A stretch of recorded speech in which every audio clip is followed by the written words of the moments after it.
Hello and welcome. I'm Amy. And I'm Tom. On this program, we take your sources, could be articles, research, even your own notes, and we try to pull out the most important bits of knowledge or insight. Yeah, the goal is really to give you a shortcut to being genuinely well-informed.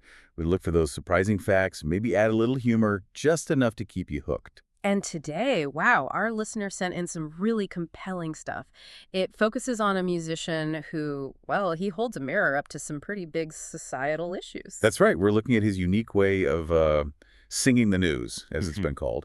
And the topics his work touches on are just incredibly broad, everything from healthcare scandals to historical atrocities, even the nature of human power dynamics. It's a really rich set of insights, honestly. Our goal here is just to help you understand what's truly important in all this materials and, why it might matter for how you see the world. Okay. Okay, so let's get into what we found.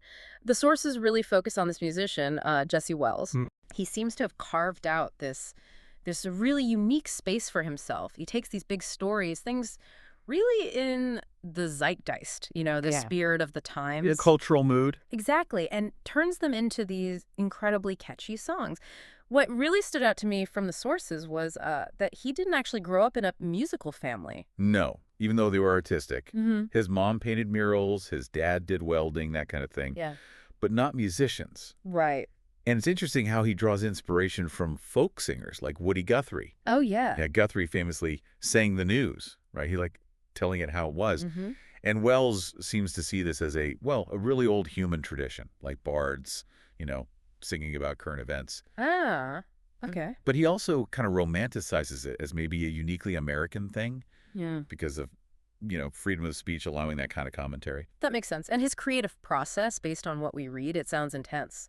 Like a research project. Totally. He apparently writes thousands of words. A source mentioned maybe 2,000 words sometimes, Wow. just to boil it down to maybe 300 for a song. It's like stand-up comedy, almost. The sources mention Mitch Hedberg, Stephen Wright, finding that punchline. Exactly. He finds the core, the punchline of an issue, makes it rhyme, and then often, kind of surprisingly, puts this really jolly tune behind it. It's almost like mischievous, isn't it? It makes you listen even when the topic is heavy. Like a catchy tune about, I don't know, a tax audit. Ah, yeah, exactly.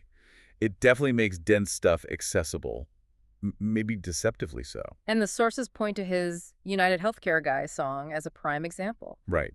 The message there is pretty stark.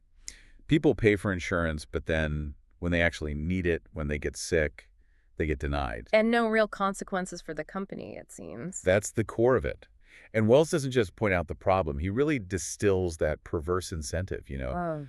The system profits most when it denies care. It's built into the system, not just a mistake. Exactly. It prioritizes shareholder value over, people getting better. And the public reaction described in the sources, it was intense. There was that really bizarre mention of people celebrating an assassination. Yeah, which Wells himself said was unrelated to him, to be clear. Right. But the fact that reaction happened across the political spectrum, it just showed, as the sources put it, that something is wrong. It wasn't political. It was just a basic human thing, Yeah. a sense of deep unfairness. So what does that tell us about the mechanics, how power and profit get so detached from people's well-being, especially in healthcare? Well, it really shines a light on that underlying corporate drive, doesn't it? Especially in healthcare. Corporations, they're constantly pushed to deliver more money every quarter for their stockholders. The bottom line. Always. And what's particularly shocking with United Healthcare, according to the sources, is their use of AI to approve cases. AI to decide on healthcare. Yeah. And apparently it's led to even lower approval rates than their already low standard in the industry. So it's like a con game, as the source called it. You pay in, but you might not get anything out when you need it. Pretty much. It highlights this chilling reality where the system can profit from illness itself, not just from healing. It's a disturbing pattern. And this con game idea, it feels like part of something bigger, doesn't it? Where profit and control just overshadow basic human well-being. Makes you wonder how far back this goes. Exactly. And if you look back historically, you see these abuses within systems called healthcare long before modern corporations. Like what? Well, think about One Flew Over the Cuckoo's Nest. Yeah. The sources called it an eye-opening movie about healthcare back in the sanatorium era. Right. Kesey's book, then the movie. Powerful stuff. It showed things like electroshock and Lobotomies, which were done for decades, Yeah. described as cooking brains or scrambling brains. Mhm. Just awful, turning people into zombies. Yeah. And the sources give this absolutely shocking example. Rosemary Kennedy. JFK's sister. Yeah. Lobotomized at just 23 back in 1941, apparently because nuns thought she was wild, sexually promiscuous. Oh my God. At 23. And her father authorized it without telling his wife. The doctors, they cut brain tissue while she was awake, reciting prayers or counting. They stopped when she became incoherent. That's horrific. Just a tragedy of control and medical abuse. It's a dark echo of these power dynamics we still see today in different forms. Which makes you think about modern parallels, what some people call chemical lobotomies. Right. The sources mention benzodiazepines, Xanax, Valium. Highly addictive. Exactly. And the withdrawal can be brutal, even deadly. And it causes the anxiety to rebound even worse, that slingshot effect. The cure becomes worse than the disease, potentially. Plus side effects like benzo belly, serious stomach issues, and antidepressants listing suicide as a potential side effect. It's concerning. These fixes seem to create their own problems. It is concerning.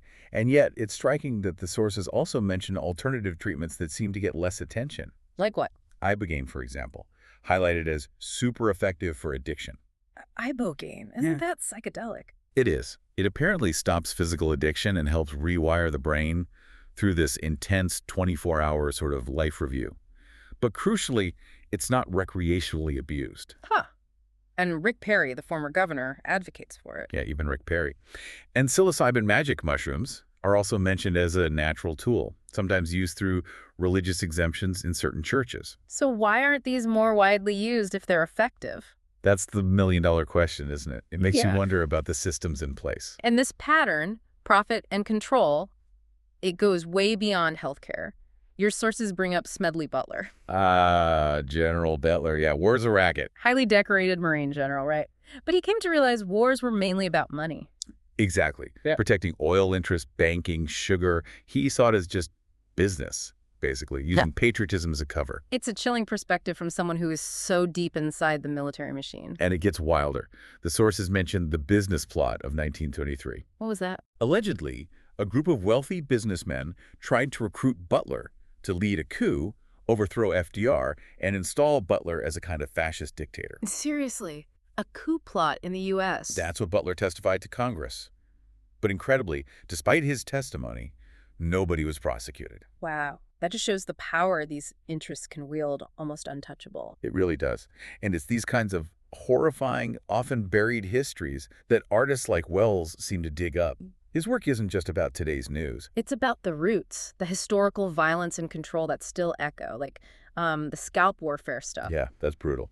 The sources detail this bounty system in the American West, Huh. Chihuahua, Mexico, offering money for Apache scalps. How much money? $150 to $200 Mexican pesos back then, which the source calculated is like $8,200 today, per scalp. $8,200 per person. That's state-sponsored murder for profit. Absolutely. Figures like James Kirker massacring hundreds. This government-backed genocide wiped out, what, up to 90% of some tribes? Unbelievable. And the FBI recently seized an Apache scalp from an auction house. Yeah, a grim reminder that this legacy isn't that far behind us. It shows what happens when profit completely overrides humanity. So, given all this history of manipulation, it makes you think about today, right? How public opinion might be shaped. The idea of false flags. Right, events designed to look like they were done by someone else to justify something. Your sources mention a couple examples people discuss. The Las Vegas shooting, questions about multiple shooters, the 400 pounds of gear, lots of theories swirling around that. And the Oklahoma City bombing. Debates about the fertilizer bomb, early reports of other devices. McVeigh's motive was clear, but there are still questions about possible government infiltration of extremist groups. And then there's Operation Northwoods. That one's documented, right? Yes. The U.S. Joint Chiefs of Staff actually proposed faking attacks, blowing up a U.S. plane, blaming Cuba, all to justify an invasion. And Kennedy vetoed it, thank goodness. But it shows how far things could go. The potential for deception is chilling. So, these historical examples show how narratives can be weaponized. In today's world, with complex systems, digital media, how much more powerful is that ability to control information? Well, narratives are absolutely crucial now, and they can be shaped not just by media, but, as you mentioned, increasingly by AI. And Hollywood's role, the sources brought that up too. Yeah, historically, like making WWI movies to get soldiers willing to shoot the enemy, because apparently many were reluctant. That's unsettling. The idea that even today, maybe certain actors or films are used to frame events, put the government or specific interests in the best light. It's a subtle form of perception management, perhaps. And now, online, you have bot wars and what the sources called manufactured chaos. Bots and paid actors, maybe from other countries. Yeah, working to destabilize things, control dissent, push certain narratives. And the scary part is, this chaos can make people actually want more control, more regulation. So they create the problem and then offer the solution, which is more control. It can work like that. A cycle of confusion leading to demands for order. Which, I suppose, brings us back around to artists like Jesse Wells. In this kind of environment, with all the manufactured narratives, authenticity, it becomes really powerful, doesn't it? It really does. And what's fascinating is how the music industry itself is changing. How so? Artists like Wells, or you see it with Oliver Anthony, maybe Tyler, the Creator, Yeah. they can build a gigantic following with no one attached to you. Bypassing the old gatekeepers. Labels. Exactly. They're avoiding those traditional deals where labels take huge cuts, tours, masters, everything, and often demand artistic changes, give notes. It's like avoiding that devil's bargain. The old stories about artists selling their soul for fame. Robert Johnson, maybe Hendrix, Van Halen. The compromises involved. Right. The sources suggest maybe true success for an artist isn't just fame or money, but how much can I be myself and be happy? That feels different. Yeah. More sustainable, maybe. Perhaps. And that's where the human element is key. AI, sure, it can make impressive pop music. The sources mentioned a song made in seconds that sounded like a potential hit. But it lacks that genuine spark, right? The authenticity, the individual experience, the willingness to confront uncomfortable truths. So everything that can be replaced will be replaced. Exactly. But that real human creativity, that unique voice, that's irreplaceable. So what's the takeaway here for you listening to this? When you look at this long history described in the sources, the madness, chaos, and bloodshed, it can feel pretty bleak, like nothing changes. It can feel that way. But the sources also suggest maybe a challenging but hopeful path. Despite everything, there is this slow, constant push towards change. Driven by what? Driven by open discussion, and crucially, by these authentic voices, whether it's a musician like Wells or writers or just regular people speaking up. People challenging the narrative? Exactly. Challenging the existing stories, bringing uncomfortable truths into the light. It's a reminder, I think, that even when things seem overwhelming, individual truth-telling still has power. It can still move things forward. A slow movement, perhaps, but movement nonetheless. Yeah, something to think about. Definitely. Thank you for your attention. You can subscribe to our podcast if you like it. See you next time.